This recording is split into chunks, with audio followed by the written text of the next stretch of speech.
Hey, what's up, you guys? Welcome back to my channel, or welcome if you are new. If you are new here, please don't forget to subscribe and ring that bell for notifications. So today I want to read you a short story. It's a short story I read when I was a kid. It's one of my favorites. It's called The Veldt by Ray Bradbury. Please enjoy the campfire and this short little story read by me today. Alright, let's get started. George, I wish you'd look at the nursery. What's wrong with it? I don't know. Well then, I just want you to look at it is all. Or call a psychologist to look at it. What would a psychologist want with a nursery? You know very well what he'd want. His wife paused in the middle of the kitchen and watched the stove, busy humming to itself, making supper for 4. It's just that the nursery is different now than it was. Alright, let's have a look. They walked down the hall of their soundproofed Happy Life home, which had cost them $30,000 installed. This house, which clothed and fed and rocked them to sleep and played and sang and was good to them. Their approach sensitized a switch somewhere, and the nursery light flicked on when they came within 10 feet of it. Similarly, behind them in the halls, lights went on and off as they left them behind, with a soft automaticity. Well, said George Hadley. They stood on the thatched floor of the nursery. It was 40 feet across by 40 feet long and 30 feet high. It had cost them half again as much as the rest of the house. But nothing's too good for our children, George had said. The nursery was silent. It was empty as a jungle glade at hot high noon. The walls were blank and two-dimensional. Now, as George and Lydia Hadley stood in the center of the room, the walls began to purr and recede into crystalline distance. It seemed, and presently, an African Veldt appeared. In 3 dimensions, on all sides, in color reproduced to the final pebble and bit of straw. The ceiling above them became a deep sky with a hot yellow sun. George Hadley felt the perspiration start on his brow. Let's get out of this sun, he said. This is a little too real. But I don't see anything wrong. Wait a minute, you'll see, said his wife. Now the hidden odorophonics were beginning to blow a wind of odor at the 2 people in the middle of the baked Veltland. The hot straw smell of lion grass, the cool green smell of the hidden water hole, the great rusty smell of animals, the smell of dust like a red paprika in the hot air. And now the sounds, the thump of distant antelope feet on grassy sod, the papery rustling of vultures. A shadow passed through the sky. The shadow flickered on George Hadley's upturned, sweating face. Filthy creatures, he heard his wife say, the vultures. You see, there are lions far over that way. Now they're on their way to the water hole. They've just been eating, said Lydia. I don't know what. Some animal. George Hadley put his hand up to shield off the burning light from his squinted eyes. A zebra or a baby giraffe, maybe. Are you sure? His wife sounded peculiarly intense. No, it's a little too late to be sure, he said, amused. Nothing over there I can see but cleaned bone and the vultures dropping for what's left. Did you hear that scream? She asked. No. About a minute ago? Sorry, no. The lions were coming, and again George Hadley was filled with admiration for the mechanical genius who had conceived this room. A miracle of efficiency selling for an absurdly low price. Every home should have one. Oh, occasionally they frightened with their clinical accuracy. They startled you, gave you a twinge.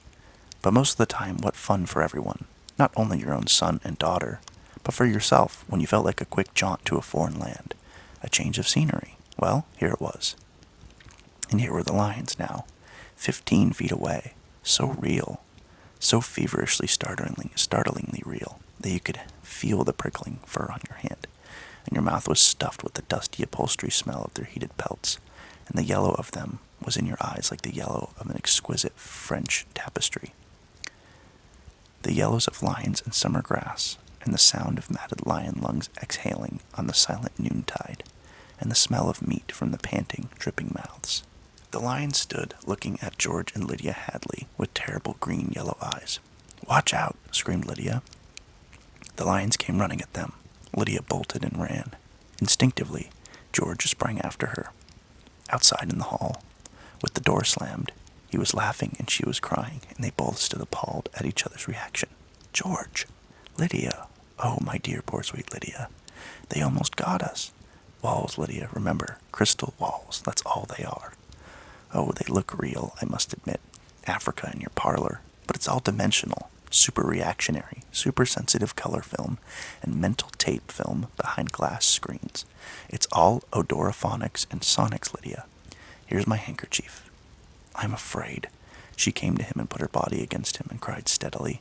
Did you see? Did you feel? It's too real. Now, Lydia, you've got to tell Wendy and Peter not to read any more on Africa. Of course, he patted her. Promise? Sure. And lock the nursery for a few days until I get my nerves settled. You know how difficult Peter is about that. When I punished him a month ago by locking the nursery for even a few hours, the tantrum he threw, and Wendy too. They live for the nursery. It's got to be locked, and that's all there is to it. All right. Reluctantly, he locked the huge door. You've been working too hard. You need a rest. I don't know, she said, blowing her nose, sitting down in a chair that immediately began to rock her and comfort her. Maybe I don't have enough to do. Maybe I have time to think too much. Why don't we shut the whole house off for a few days and take a vacation? You mean you want to fry my eggs for me? Yes, she nodded. And damn my socks? Yes. A frantic, watery-eyed nodding. And sweep the house? Yes, oh yes. But I thought that's why we bought this house, so we wouldn't have to do anything. That's just it. I feel like I don't belong here. The house is wife and mother now. And nursemaid. Can I compete with an African Veldt? Can I give a bath and scrub the children as efficiently or quickly as the automatic scrub bath can? I cannot. And it isn't just me, it's you. You've been awfully nervous lately. I suppose I have been smoking too much. You look as if you didn't know what to do with yourself in this house either. You smoke a little more every morning and drink a little more every afternoon, and eat a little more sedative every night. You're beginning to feel unnecessary, too. Am I? He paused and tried to feel into himself to see what was really there. Oh, George. She looked beyond him at the nursery door. Those lions can't get out of there, can they? He looked at the door and saw it tremble as if something had jumped against it from the other side. Of course not, he said. At dinner, they ate alone. For Wendy and Peter were at a special plastic carnival across town, and they televised home to say they'd be late and to go ahead eating. So George Hadley, bemused, sat watching the dining room table produce warm dishes of food from its mechanical interior. We forgot the ketchup, he said. Sorry, said a small voice within the table, and ketchup appeared. As for the nursery, thought George Hadley, it won't hurt for the children to be locked out of it for a while. Too much of anything isn't good for anyone, and it was clearly indicated that the children had been spending a little too much time on Africa. That sun, he could feel it on his neck still, like a hot paw, and the lions, and the smell of blood.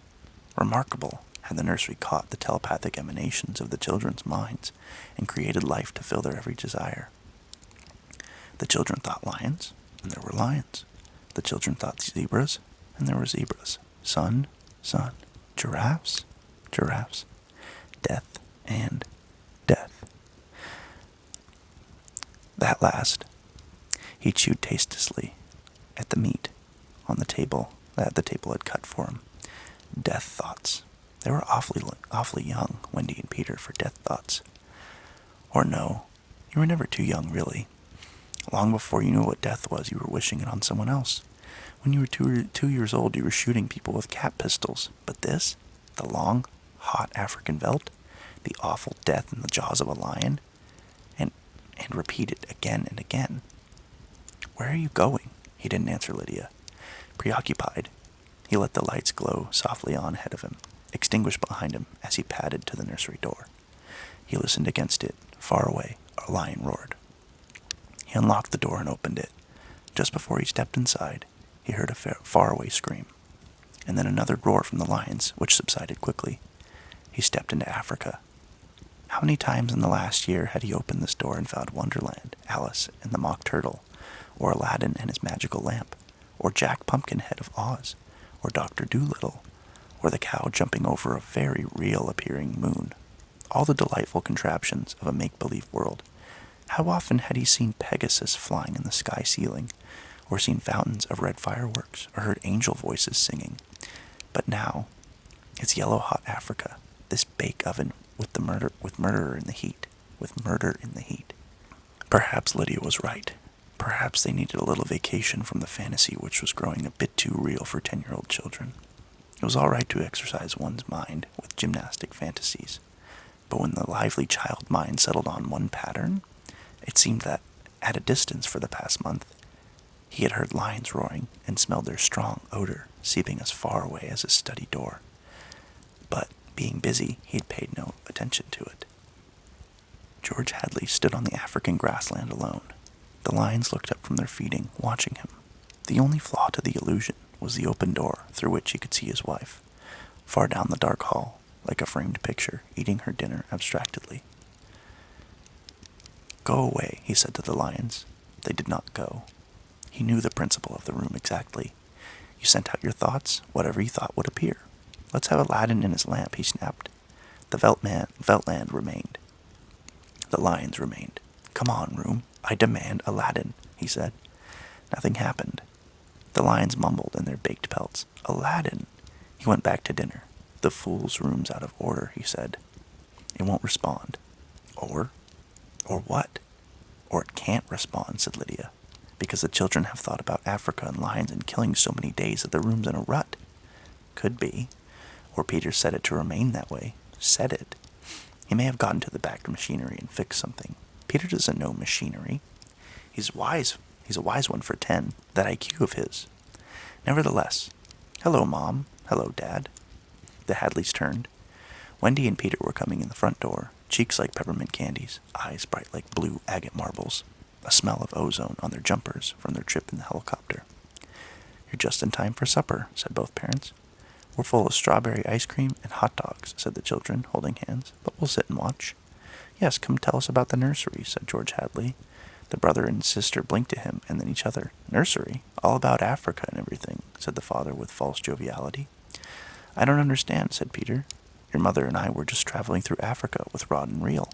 Tom Swift and his electric lion," said George Hadley. "There's no Africa in the nursery," said Peter simply. "Oh, come now, Peter, we know better." "I don't remember any Africa," said Peter to Wendy. "Do you?" "No." "Run, see, and come tell." She obeyed. "Wendy, come back here," said George Hadley, but she was gone. The house lights followed her like a flock of fireflies. Too late, he realized he'd forgotten to lock the nursery door after his last inspection. "Wendy'll look and come tell us," said Peter. "She doesn't have to tell me. I've seen it." "I'm sure you're mistaken, Father." "I'm not, Peter. Come along now." But Wendy was back. "It's not Africa," she said breathlessly. "We'll see about this," said George Hadley. And they all walked down the hall together and opened the nursery door.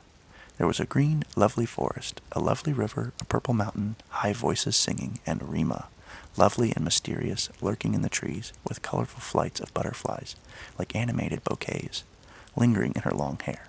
The African Veltland was gone. The lions were gone. Only Rima was here now, singing a song so beautiful that it brought tears to your eyes. George Hadley looked in at the changed scene. "Go to bed," he said to the children. They opened their mouths. "You heard me," he said. They were off to the air closet, where a wind sucked them like brown leaves up to the flue to their slumber rooms.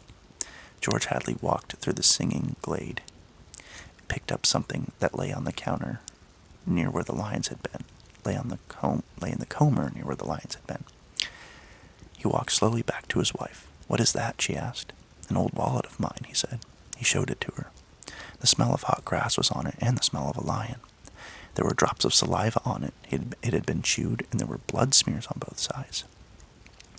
He closed the nursery door and locked it tight. In the middle of the night, he was still awake and knew his wife was awake too. "Do you think Wendy changed it?" she said at last in the dark room. "Of course. Made it from a veldt into a forest and put Rima there instead of lions?" "Yes. Why? I don't know, but it's staying locked until I find out." "How did your wallet get there?" "I don't know anything," he said, "except that I'm beginning to be sorry we bought that room for the children. If children are neurotic at all, a room like that, it's supposed to help them work off their neurosis in a healthful way. I'm starting to wonder." He stared at the ceiling. "We've given the children everything they've ever wanted. Is this our reward? Secrecy? Disobedience?" Who was it said, "Children are carpets, they should be stepped on occasionally"? We've never lifted a hand. They're insufferable, let's admit it. They come and go when they like. They treat us as if we're offspring. They're spoiled, and we're spoiled. They've been acting funny ever since you forbade them to take the rocket to New York a few months ago. They're not old enough to do that alone, I explained. Nevertheless, I've noticed they've been decidedly cool toward us since. I think I'll have David McLean come tomorrow to take a look at Africa. But it's not Africa now, it's Green Mansions country and Rima. I have a feeling it'll be Africa again before then. A moment later they heard the screams. 2 screams. 2 people screaming from downstairs. And then a roar of lions. Wendy and Peter aren't in their rooms, said his wife. He lay in his bed with his beating heart. No, he said. They've broken into the nursery. Those screams, they sound familiar. Do they? Yes, awfully. And although their beds tried very, very hard, the 2 adults couldn't be rocked to sleep for another hour. A smell of cats was in the night air. Father, said Peter. Yes. Peter looked at his shoes. He never looked at his father any more, nor at his mother. You aren't going to lock up the nursery for good, are you? That all depends. On what? Snapped Peter. On you and your sister. If you intersperse this Africa with a little variety, Sweden perhaps, or Denmark, or China. I thought we were free to play as we wished. You are, within reasonable bounds. What's wrong with Africa, Father? Oh, so now you admit you have been conjuring up Africa, do you? I wouldn't want the nursery locked up, said Peter coldly, ever. Matter of fact, we're thinking of turning the whole house off for about a month. Live sort of carefree, one for all existence. That sounds dreadful. Would I have to tie my own shoes instead of letting the shoe tier do it? And brush my own teeth? And comb my hair? And give myself a bath? It would be fun for a change, don't you think? No, it would be horrid. I don't like it when you took out the picture painter last month. That's because I want you to learn to paint by yourself, son. I don't want to do anything but look and listen and smell. What else is there to do? All right, go play in Africa. Will you shut off the house sometime soon? We're considering it.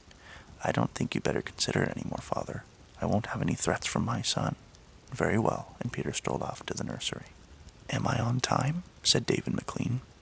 Breakfast? Said George Hadley. Thanks, had some. What's the trouble? David, you're a psychologist. I should hope so. Well then, have a look at our nursery. You saw it a year ago when you dropped by. Didn't notice anything peculiar about it then? Can't say I did. The usual violences, a tendency toward a slight paranoia here or there, usual in children because they feel persecuted by parents constantly, but really nothing.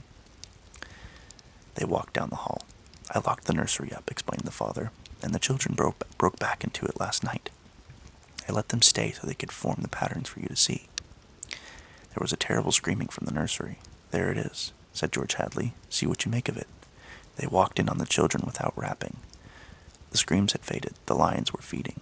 Run outside a moment, children, said George Hadley. No, don't change the mental combination. Leave the walls as they are. Get. With the 2 children gone, the 2 men stood, studying the lions, clustered at a distance, eating with great relish whatever it was they had caught.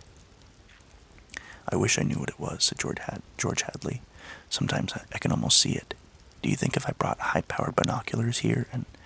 David McLean laughed dryly. Hardly. He turned to study all 4 walls. How long has this been going on? A little over a month. It certainly doesn't feel good. I want facts, not feelings. My dear George, a psychologist never saw a fact in his life. He only hears about feelings, vague things. This doesn't feel good, I tell you. Trust my hunches and my instincts. I have a nose for something bad. This is very bad. My advice to you is to have the whole damn room torn down and your children brought to me every day during the next year for treatment. Is it that bad? I'm afraid so.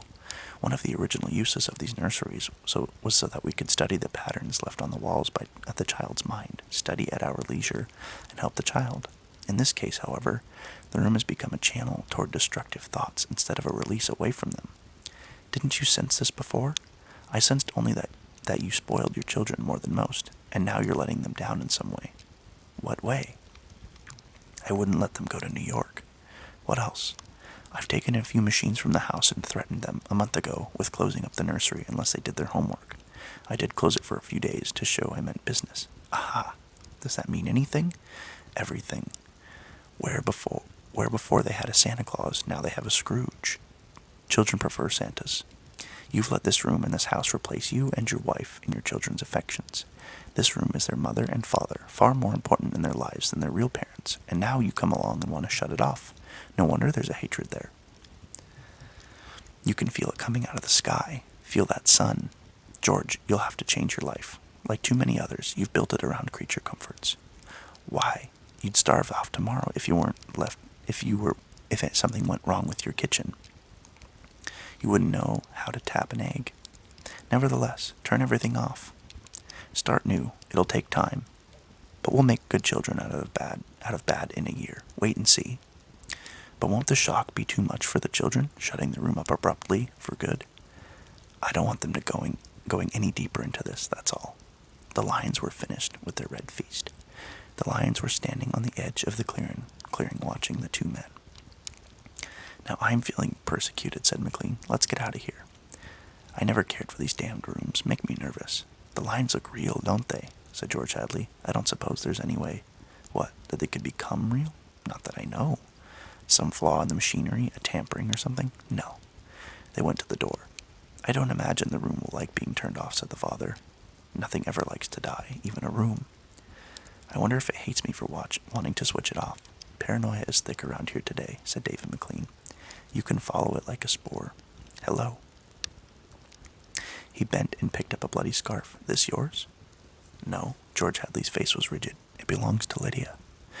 They went to the fuse box together and threw the switch that killed the nursery. The two children were in hysterics. They screamed and pranced and threw things. They yelled and sobbed and swore and jumped at the furniture. You can't do that to the nursery. You can't. Now, children.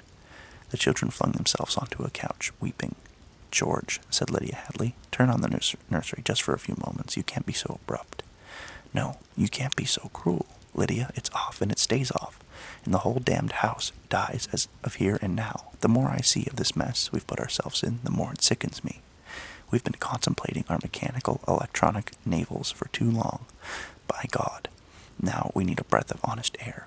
And he marched out about the house, turning off the voice clocks, the stoves, the heaters, the shoe shiners, the shoelacers, the body scrubbers, and swabbers, and massagers, and every other machine he could put his hand to.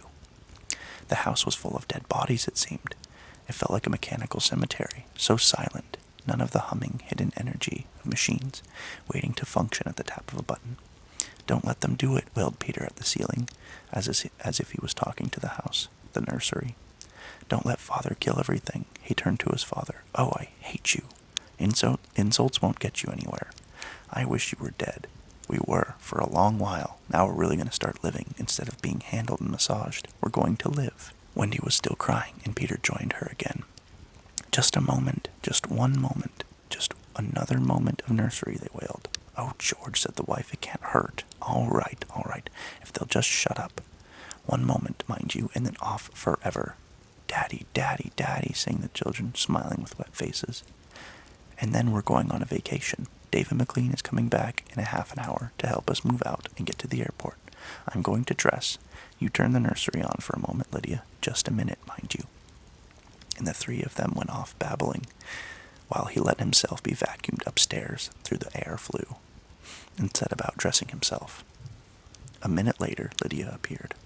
I'll be glad when we get away, she sighed. Did you leave them in the nursery? I wanted to dress too. Oh, that horrid Africa.